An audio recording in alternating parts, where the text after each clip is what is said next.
welcome to my little book corner. Welcome back. Today we are going to be going through all the books I read in June. I read a lot in June. It's kind of insane. I'll show you my stack if I can lift it. This is all that I read. I read 9 books this month, which is kind of insane. I think it's actually my record for this year, which is really cool, which I think I said last month for May too, so that's really cool. I read 1 nonfiction book and 8 fiction books. But the nonfiction book I read was absolutely incredible, and we'll talk about that in a moment.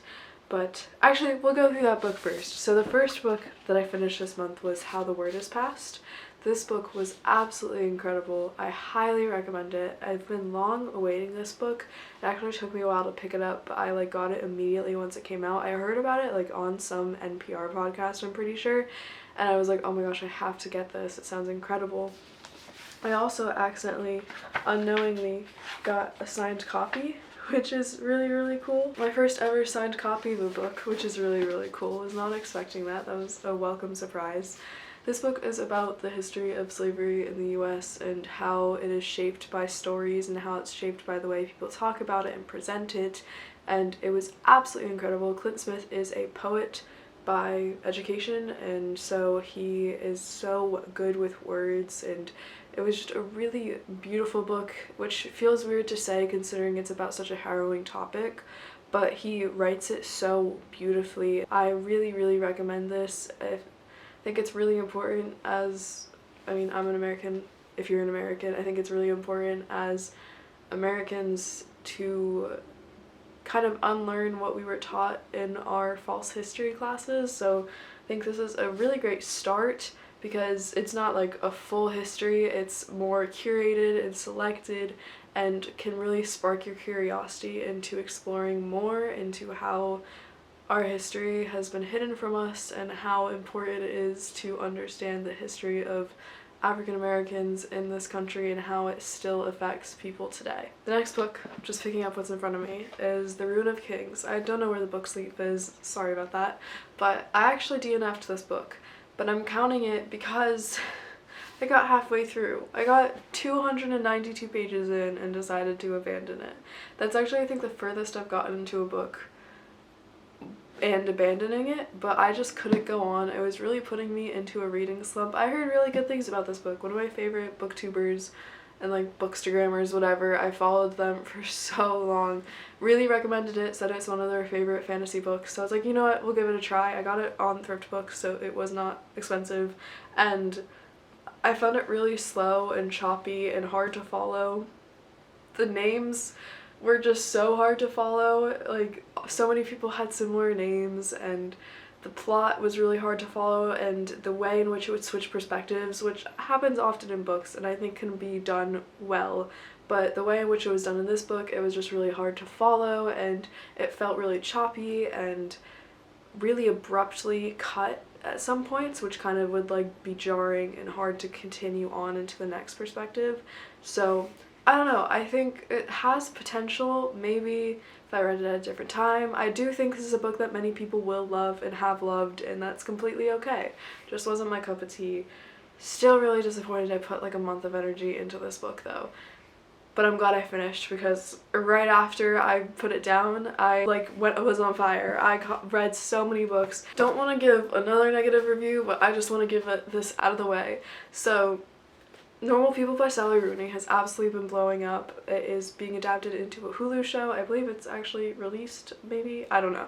But, so I was really intrigued by this book. I heard really good things. I actually really like the way it's formatted, and I was really disappointed by it. And I think it did what it wanted to do. I think it was effective in what it was trying to do. I don't think it was beneficial. I think it had a lot of harmful ideas in it and would really casually, trigger warning, talk about eating disorders, and would also just kind of it was just casual abuse and manipulation, and I do think that things like that should be portrayed, but I think it should be portrayed either with a trigger warning or with some reflection that shows growth other than just kind of a perpetuating cycle, which I understand does happen in people's lives. It's happened in my life, but I don't think that normalizing it is a good idea. I feel like this book was just, it's called Normal People, and I understand portraying like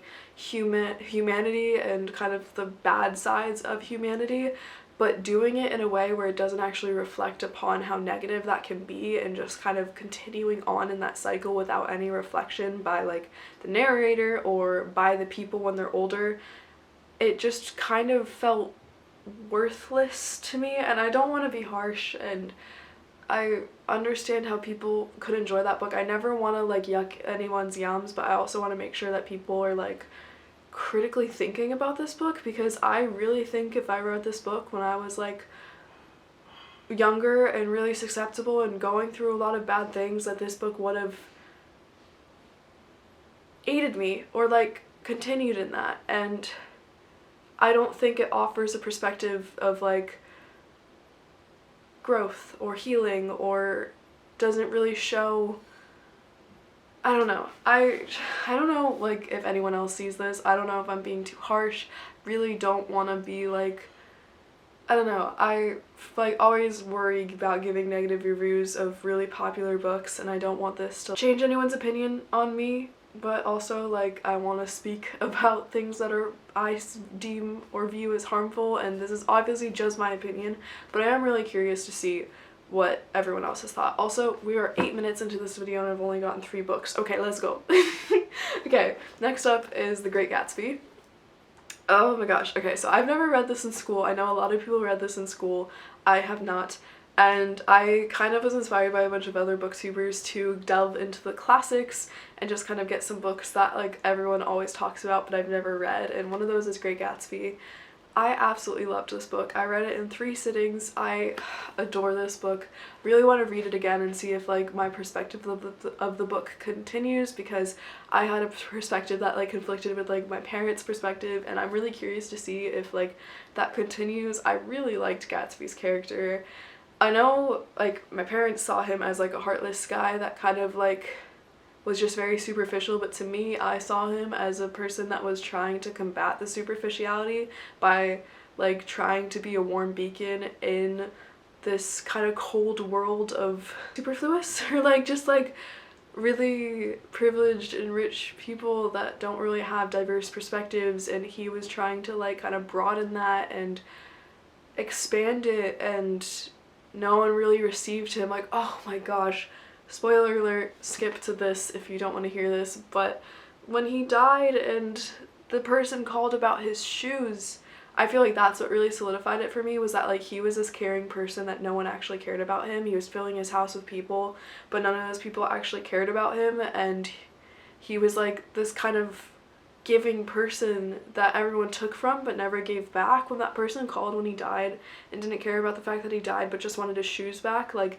that broke my heart. And the ending of this book, like the last 2 paragraphs, like really hit me. I think the writing in this was beautiful. I really loved this book, and I want to read it again soon to like see how my perspective of the book holds up, but I highly recommend this book. It is like super easy to read. It's 200 pages, not even, and I loved it and I highly recommend it. Next up is The Witch's Heart. I read this in the hospital waiting room like over the span of 2 days, and I really loved it. It was a great book. I think it was beautiful.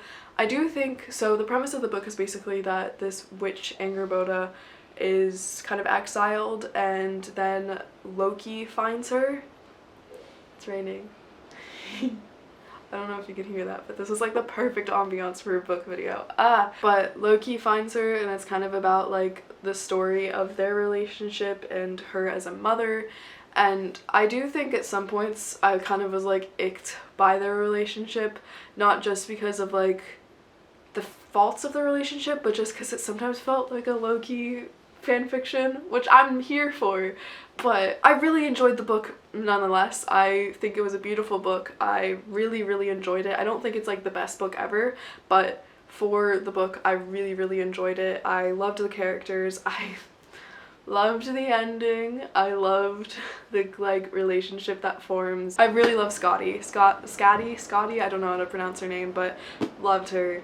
And I highly recommend this book, especially if you're into Nordic mythology. And there is like it's obviously well researched. In the end of the book, I believe it gives like kind of a like description of all of them and how the author like got their inspiration for them or where they originate in Nordic mythology, which I think is really, really cool.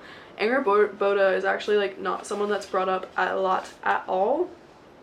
She was mentioned once by name in both times in relation to Loki and their children, so that's kind of like how she came up with this story. And I don't know, I think it was really artfully crafted and really well done. So if you're looking for a Nordic mythology book, I highly recommend this. Obviously it's not like very educational, but I love mythological books, so if you're looking for something, a quick and easy read, I really couldn't put this down. Like, it was just so fun to read. I highly, highly recommend this book. Next up, an author that so many people have been talking about, Beach Read by Emily Henry.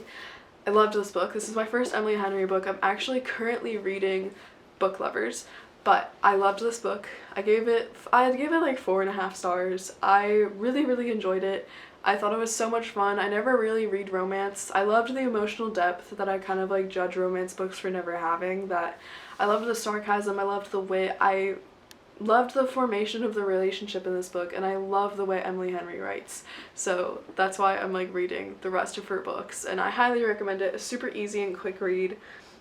I loved the way it's written. I love Emily Henry's writing. I absolutely understand the hype. So if you're looking for a good read, especially a good summer read, Beach Read is a great read for that. Okay, I'm gonna talk about the final 3 books kind of together because they're of the same series.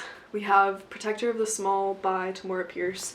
So this is the second to last series in the Tortall universe, so there is 2 more series after this, so a little heartbroken because I've already read one of the final series, but absolutely loved this. So it's basically about this girl that wants to become a knight, and it's about her trials and tribulations of that process.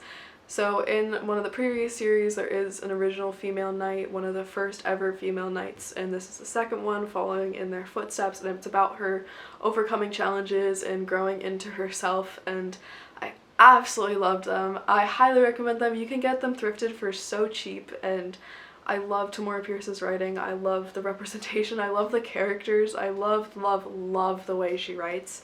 Will always love it, always come back to it. I highly recommend it if you've never read Tamora Pierce's to start off with her beginning books. She wrote them out of order, I believe, but they do go consequentially on a timeline in the same universe, which is really cool. So you'll see some like recurring characters from past books. So I read 3 of these this month, and I finished the final one like a few days ago. So loved this series. It actually like had some of my favorite Tamora Pierce books in it, I believe. I just really loved the characters and the relationships, and I don't know how much more praise I can give. I highly, highly recommend Tamora Pierce's writing because it is so beautiful and never fails to make my heart so happy. That is all I read in June. It is actually the 5th day of July, and I've already finished 2 books, so we are having a prosperous month this month for sure in terms of reading. But I absolutely loved the books that I read in June. I think every month is getting better and better, and I love reading so much, and I love sharing it with you guys. Like, I love just sharing my passions and my quirks and my hobbies and all of that. It makes me really happy. But a lot of fun plans in terms of reading for this month. I'm currently reading Book Lovers. I'm like 30 pages into that, and I have quite a few books on my shelf that I want to read for sure, or stacks, whatever. I really want to read Piranesi this month. That is definitely on my list, and Shit Cassandra Saw. But obviously I feel like I switch so many times in terms of what I end up reading, but I really appreciate you being here. Let me know in the comments what you think about my critiques of the books, what you think of the books if you've read them, what you recommend, what you'd like to see me make, anything. I'd love to chat with you guys in the comments. But thank you so much for being here. Make sure to like and subscribe and stick around. Make a lot of art content. Book content comes out every once in a while, but I really appreciate you guys being here. Thank you for being amazing, and thank you for joining me, and I hope you have an amazing rest of your day. Bye!